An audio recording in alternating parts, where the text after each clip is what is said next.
तुम्ही हे फोटो सध्या सोशल मीडियावर नक्की बघितलंच. तर थांबा, हे फोटो कशी एडिट करतात आपण या व्हिडिओमध्ये बघणार आहोत. चला तर मग आपण या फोटोबद्दल माहिती घेऊया. तुम्हाला त्यासाठी फोन ओपन करून प्ले स्टोअरमध्ये एंटर करायचं आहे. एंटर केल्यानंतर तिथे आपण सर्च करूया Google जेमिनी. तिथे पेस्ट करून जेमिनी नाव एंटर करायचं आहे. एंटर केल्यानंतर तिथं तुम्हाला ते ॲप दिसेल, त्याच्यावर क्लिक करायचं आहे. क्लिक केल्यानंतर तिथं ओपन हे ऑप्शन दिसेल. तिथं इन्स्टॉल करून आपण ते इन्स्टॉल करू शकतात. इन्स्टॉल केल्यानंतर खाली ती प्लसचा ऑप्शन दिसेल, त्यानंतर गॅलरी, त्याच्यातून एक फोटो सिलेक्ट करायचा आहे. फोटो सिलेक्ट केल्यानंतर तिथे एक प्रॉम्प्ट आहे, तो मी तुम्हाला डिस्क्रिप्शनमध्ये नक्की देईल. तो प्रॉम्प्ट इथे पेस्ट करायचा आहे.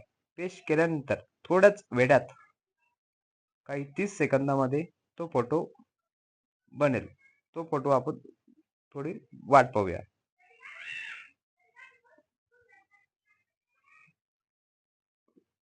या प्रकारचे फोटो बनतात.